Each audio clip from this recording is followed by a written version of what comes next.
बांसवाड़ा से। आज बांसवाड़ा दौरे पर रहेंगे मुख्यमंत्री भजनलाल शर्मा। प्रधानमंत्री नरेंद्र मोदी के दौरे की तैयारियों का जायजा उनके द्वारा लिया जाएगा। कार्यक्रम स्थल का निरीक्षण भी मुख्यमंत्री भजनलाल शर्मा करेंगे। तो प्रधानमंत्री नरेंद्र मोदी कल वागड़ आ रहे हैं, बांसवाड़ा आएंगे और करोड़ों की परियोजनाओं की सौगात राजस्थान को देंगे। बांसवाड़ा की आवाम के लिए कल कहीं न कहीं बड़ा महत्वपूर्ण दिन रहने वाला है।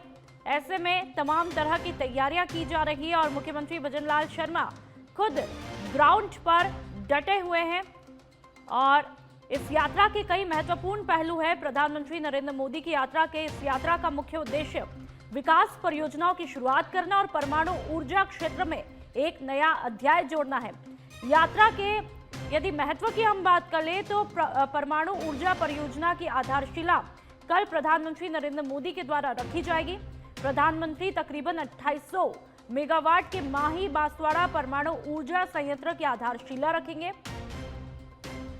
और इस परियोजना की अनुमानित लागत लगभग 45,000 करोड़ रुपए है। ये परमाणु ऊर्जा संयंत्र राजस्थान और अन्य राज्यों में बिजली आपूर्ति को बढ़ाएगा, जिससे भारत के ऊर्जा क्षेत्र को काफी मजबूती मिलेगी। और ज्यादा जानकारी के लिए पॉलिटिकल एडिटर लाल सिंह फौजदार हमारे साथ में फोन लाइन पर जुड़ चुके हैं। लाल सिंह, कल प्रधानमंत्री नरेंद्र मोदी आ रहे हैं, आज मुख्यमंत्री वहां पर पहुंचेंगे, क्या कुछ तैयारियां? देखिए नुपुर, ऐतिहासिक दौरा ये मोदी का होने जा रहा है आदिवासियों की धरा पर, और करोड़ों की सौगात न केवल राजस्थान को बल्कि कई राज्यों को ये मोदी अपने दौरे के दौरान देंगे। यहाँ आज मुख्यमंत्री भजनलाल शर्मा दौरे की तैयारियों को लेकर आज बांसवाड़ा पहुंचेंगे। करीब 1:30 बजे बांसवाड़ा पहुंचेंगे। साथ ही कार्यक्रम स्थल पर जायजा लेंगे।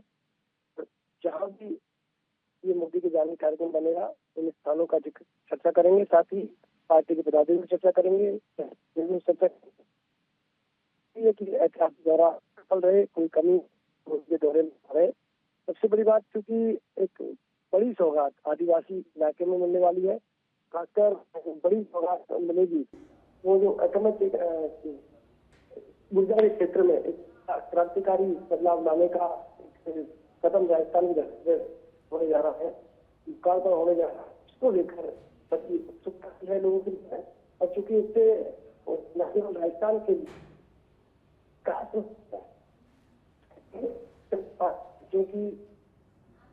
बिल्कुल, बहुत बहुत शुक्रिया तमाम जानकारी के लिए लाल सिंह। तो प्रधानमंत्री नरेंद्र मोदी कल बांसवाड़ा आएंगे और ऐसे में आज मुख्यमंत्री भजनलाल शर्मा खुद ग्राउंड पर पहुंचे हैं। तमाम तैयारियों का जायजा उनके द्वारा लिया जा रहा है। और अब भीलवाड़ा के कोटड़ी से खबर, जहां पर 3 दिन बाद भी लापता युवक नहीं मिला है। चैनपुरा बनास नदी पुलिया पर बड़ा हादसा हुआ था। बाइक सहित पानी में 2 युवक बहे थे। शकरगढ़ थाना क्षेत्र के गड़बोदिया गांव के ये दोनों युवक हैं। पुलिस ने रामनिवास का शव बरामद किया है। गोपाल की तलाश में फिलहाल एसडीआरएफ की तमाम टीमें जुटी हुई है। तो आप देख सकते हैं भीलवाड़ा के कोटड़ी की तस्वीरें। युवक 3 दिन बाद भी नहीं मिल पाया है और जिसे लेकर के परिजनों में काफी चिंता है।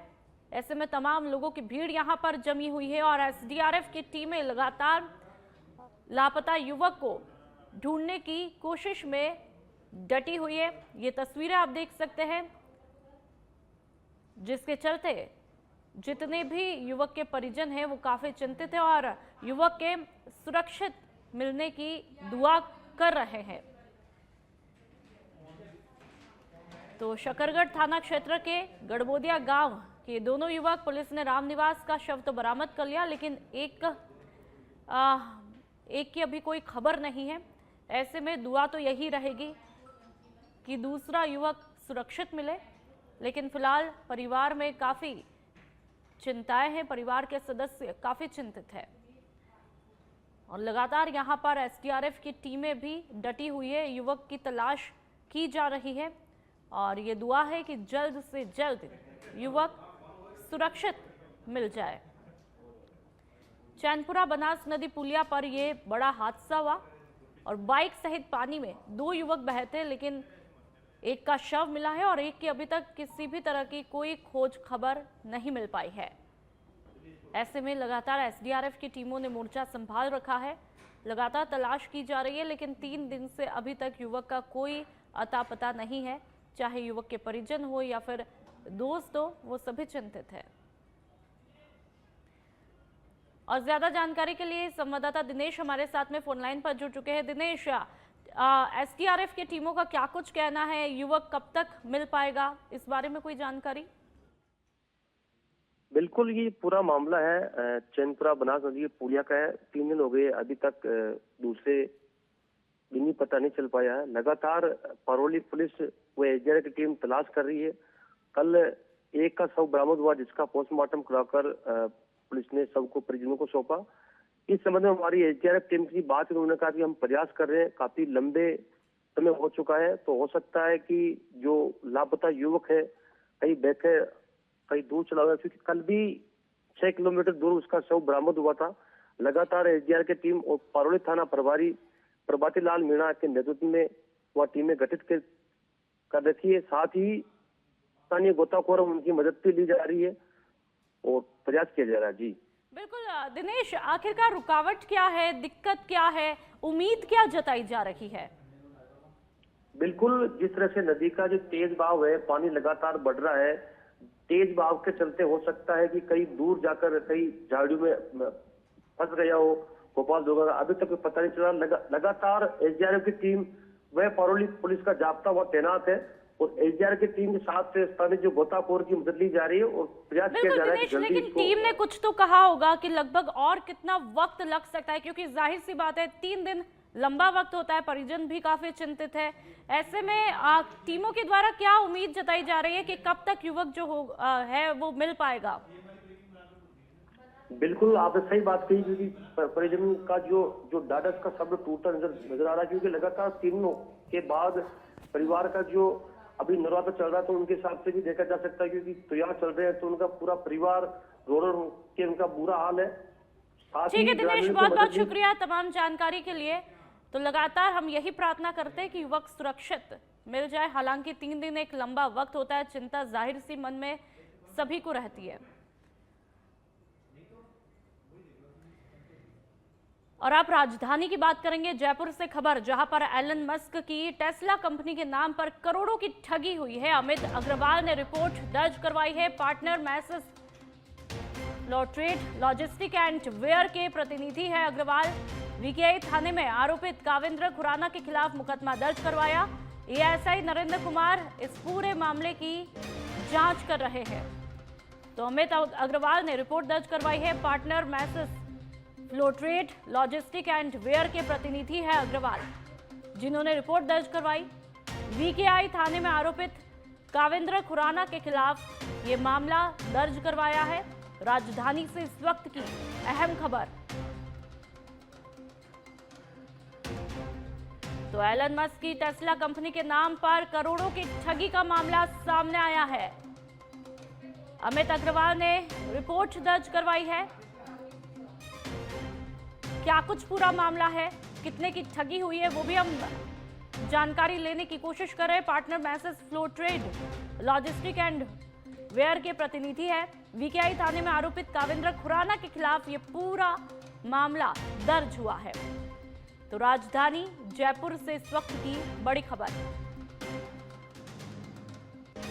एलन मस्क की टेस्ला कंपनी के नाम पर करोड़ों की ठगी का मामला उजागर हुआ है और जैसे ही ये खबर लगती है अफरा तफरी मच जाती है। अमित अग्रवाल ने इस पूरे मामले की रिपोर्ट दर्ज करवाई है। Partner message Flotrade logistic and ware के प्रतिनिधि है अग्रवाल, जिन्होंने रिपोर्ट दर्ज करवाई है और फिलहाल इस पूरे मामले की जांच की जा रही है वीकेआई थाने में आरोपित। ठीक है, और ज्यादा जानकारी के लिए राकेश दादीज हमारे साथ में फोन लाइन पर जुड़ चुके हैं। राकेश, कितने की ठगी है, क्या कुछ पूरा मामला है, विस्तार से बताइए। देखिए, वीकेआई थाने में पूरा मामला दर्ज हुआ है। पार्टनर मैसेज फ्लोट्रेड लॉजिस्टिक्स के जो प्रतिनिधि है अमित अग्रवाल ने ये रिपोर्ट दर्ज कराई है, क्योंकि एलोन मस्क की जो टेस्ला कंपनी है उसके नाम पर ये करोड़ों की जो ठगी हुई है। क्योंकि ये शोरूम खोलना था वीकेआई इलाके में, ऐसा जांचा दिया गया था आरोपित के द्वारा। तो वीके थाने में जो आरोपित है काविंदर खुराना, उसके खिलाफ मुकदमा दर्ज हुआ है। एएसआई नरेंद्र कुमार इस पूरे प्रकरण की जांच कर रहे हैं और कहां का इस व्यक्ति के द्वारा ठगी की गई है ये भी अब पड़ताल में सामने आएगा। जी, लेकिन ये मामला उजागर कैसे होता है कि करोड़ों की इस तरह से ठगी हुई है, इस बारे में बताइए। देखिए, जो परिवादी है उसने रिपोर्ट दर्ज कराई है वीके थाने में कि जो टेस्ला कंपनी है उसका शोरूम खोलने के नाम पर जो आरोपित है उसने ठगी की है, पैसे की डिमांड की है, पैसा जमा करवाया करोड़ रुपए से अधिक। और जब पैसा जमा कराने के बाद लगातार इस तरह से उससे कहा गया है कि ये कंपनी का लाइसेंस कब मिलेगा, कंपनी का शोरूम की शर्तें कैसे होगी। तो आनाकानी की ये करने के बाद जो परिवादी है उसने फिर पुलिस का सहारा लिया और मुकदमा दर्ज कराया। फिलहाल अभी क्या कुछ जांच चल रही है राकेश? देखिए, अभी इसमें अनुसंधान अधिकारी नियुक्त किया गया है नरेंद्र कुमार को। वो अब पूरे प्रकरण की जांच करेंगे और जो एफआईआर दर्ज हुई है उसके बाद परिवादी के बयान होंगे और आरोपी के खिलाफ जो मामला बनता है उस पर भी अब जांच। ठीक है राकेश, बहुत बहुत शुक्रिया तमाम जानकारी के लिए।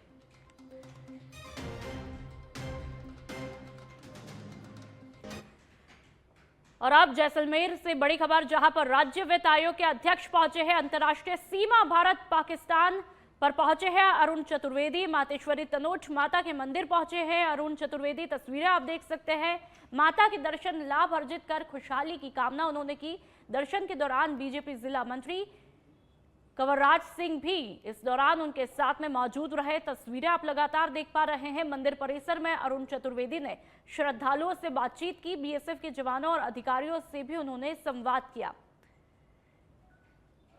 तो राज्य वित्त आयोग के अध्यक्ष पहुंचे हैं जवानों के साथ। तस्वीरें, हालांकि तनोट माता मंदिर में दर्शन के लिए, मत्था टेकने के लिए जैसलमेर पहुंचे हैं। भरतपुर में बयाना आगरा रेलवे लाइन पर सीतपुर के पास में एक युवक ट्रेन से गिर करके गंभीर रूप से घायल हुआ। घायल युवक की पहचान रवि के रूप में हुई है। हादसे के बाद रवि अचेत अवस्था में पटरी के पास में पड़ा रहा। अगले दिन ग्रामीणों ने उसे देखा और तुरंत 108 एम्बुलेंस को सूचना दी, जिसने घायल को उपजिला अस्पताल पहुंचाया। पुलिस मामले की तहकीकात कर रही है और हादसे के कारणों का अभी स्पष्ट रूप से पता भी नहीं लग पाया है। तो ये तस्वीरें आप देख सकते हैं कि रवि बेहद घायल अवस्था में है। उपचार अभी रवि का जारी है। हादसे का क्या कुछ कारण रहा, फिलहाल अभी स्पष्ट नहीं हो पाया है। और अब खबर सिरोही के माउंट आबू से है, जहां पर राजभवन में हलचल और युद्ध स्तर पर साफ सफाई शुरू हो चुकी है। साथ ही शहर के कई मार्गों पर भी सफाई अभियान चलाया जा रहा है। तो वहीं 26 सितंबर को राज्यपाल हरिभाऊ बागड़े के माउंट आबू आने की भी संभावना है। हालांकि अभी तक राज्यपाल के दौरे को लेकर के आधिकारिक घोषणा नहीं की गई है। तो सिरोही के माउंट आबू की तस्वीरें,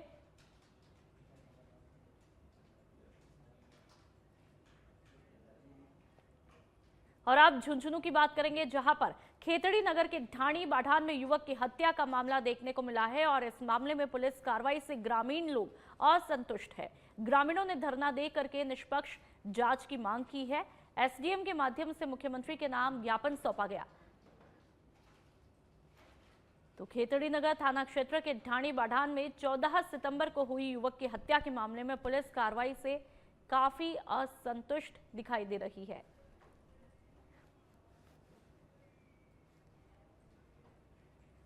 तारीख को एक बच्चा अपने घर परिवार वालों को कह के जाता है कि मैं थोड़ी देर में किसी काम से जा रहा हूँ, आ जाऊँगा। और उसके बाद उसकी कुएं के अंदर, सुनसान कुएं के अंदर लाश मिलती है। दूसरे दिन यहाँ खेतड़ी प्रशासन के साथ साथ पूरे ज़िले प्रशासन के ऊपर एक प्रश्न चिन्ह लग गया कि एक ऐसा हत्याकांड, जो एक नाबालिग बच्चा जिसकी खुद की उम्र 15 साल है, जो मृतक है, उसका परिवार, उसको न्याय दिलाने के लिए आज यहाँ सारे लोग इकट्ठे। कोटपुतली की बानसूर से खबर, जहां पर किसान महापंचायत की शिकायत पर नाप तोल अधिकारी यादराम गुर्जर ने बानसूर में खाद बीज की दुकानों का औचक निरीक्षण किया। जांच में सभी दस्तावेज और गोदाम सत्यापन नियमों के अनुरूप पाए गए। क्षेत्र में डीएपी, एनपीके, एसएसपी उर्वरक पर्याप्त मात्रा में उपलब्ध है। विक्रेताओं को निर्धारित दर पर खाद उपलब्ध कराने के निर्देश भी दिए गए, अन्यथा आवश्यक वस्तु अधिनियम के तहत कार्रवाई की जाएगी।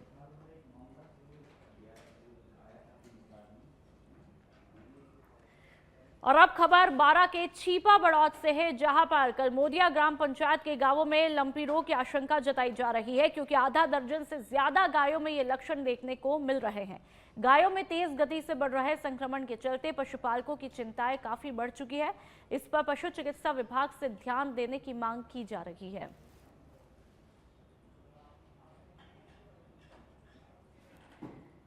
और अब अलवर के खेडली से खबर है, जहां पर धोलागढ़ थाना क्षेत्र के बसेठ गांव के पास में शनिवार देर शाम हुए सड़क हादसे में घायल युवक किशन की मंगलवार को उपचार के दौरान मौत हुई। किशन रामगढ़ का निवासी था। किशन जयपुर की खान में काम करता था और गांव लौटते समय एक तेज रफ्तार मारुति कार ने उसकी बाइक को टक्कर मारी। हादसे में किशन को गंभीर चोटें आई है। अलवर जिला अस्पताल में भर्ती करवाने के बाद मंगलवार को उसने दम तोड़ा है। पुलिस ने अज्ञात चालक के खिलाफ मामला दर्ज करके जांच शुरू की है। तो धोलागढ़ सड़क हादसे में युवक की मौत हुई है। और अब जालौर के सायला से खबर, जहां पर रेवतड़ा विद्युत उप चौकी से नवीन आलासन कृषि फीडर की शुरुआत की गई। इस नई व्यवस्था से क्षेत्र के किसानों को बेहतर और सुचारू बिजली आपूर्ति मिलेगी। कृषि फीडर के शुभारंभ से किसानों में खुशी की लहर दौड़ गई है। तो किसानों के चेहरे काफी खुशहाल देखने को मिल रहे हैं। कृषि फीडर की यहां पर शुरुआत की गई है। और अब खबर धौलपुर के बसेड़ी से, जहां पर फायरिंग मामले में युवक की मौत हुई है, जिसे लेकर के आक्रोशित युवाओं ने बसेड़ी के बाजार पहुंच करके बाजार को बंद करवाया। तो वहीं सूचना पर सीओ सरमथुरा नरेंद्र मीणा जय जाब्ता के साथ में पहुंचे और कस्बे में पुलिस जाब्ता तैनात किया गया। खरीफ फसलों में हुए भारी नुकसान की दोबारा गिरदावरी करवाने की मांग को लेकर के सूरजगढ़ उपखंड क्षेत्र के किसान एसडीएम कार्यालय पहुंचे। किसानों ने अनोखा अंदाज अपनाते हुए एसडीएम की टेबल पर बाजरे के सिट्टे, कपास की डोडी और मूंग के दाने रखकर इलाके में फसल खराब के सबूत पेश किए।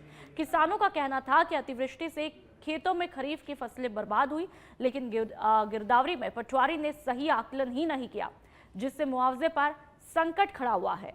किसानों के विरोध के बाद में एसडीएम दीपक चंदन ने तुरंत संज्ञान लेते हुए तहसीलदार को दोबारा गिरदावरी करवाने के निर्देश दिए।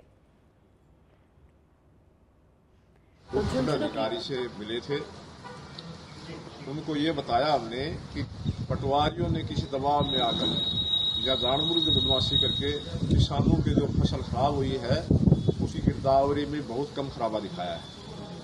तो हमारा उनसे ये अनुरोध था सभी किसानों का कि आप अपने देख रेख में और पटवारियों से, गिरदावरों से, कृषि पर्यवेक्षकों से। प्रतापगढ़ के झांसड़ी स्थित राजकीय उच्च माध्यमिक विद्यालय में शिक्षकों की कमी को लेकर के विद्यार्थियों ने विरोध जताते हुए विद्यालय के मुख्य गेट पर ताला जड़ दिया है। विद्यार्थियों का कहना था कि विद्यालय में कुल 16 स्वीकृत पदों में से 13 शिक्षक कार्यरत हैं, जबकि विज्ञान और गणित विषय के 3 लेक्चरर पद रिक्त हैं, जिससे पढ़ाई पर गहरा असर पड़ रहा है। ग्रामीणों और सरपंच प्रतिनिधि के समझाने पर विद्यार्थियों ने ताला खोला, लेकिन समस्या के समाधान के लिए 10 दिन का अल्टीमेटम दिया। ग्रामीणों ने चेतावनी दी कि यदि 10 दिन में शिक्षकों की कमी पूरी नहीं की गई तो उग्र आंदोलन भी किया जाएगा। साथ ही उन्होंने साफ तौर पर कह दिया कि वर्तमान प्रधानाचार्य नरेंद्र सिंह सिसोदिया का स्थानांतरण रोकते हुए उन्हें विद्यालय में ही रखा जाए, क्योंकि उनके नेतृत्व में विद्यालय में अनुशासन और अध्ययन दोनों ही मजबूत हुए हैं।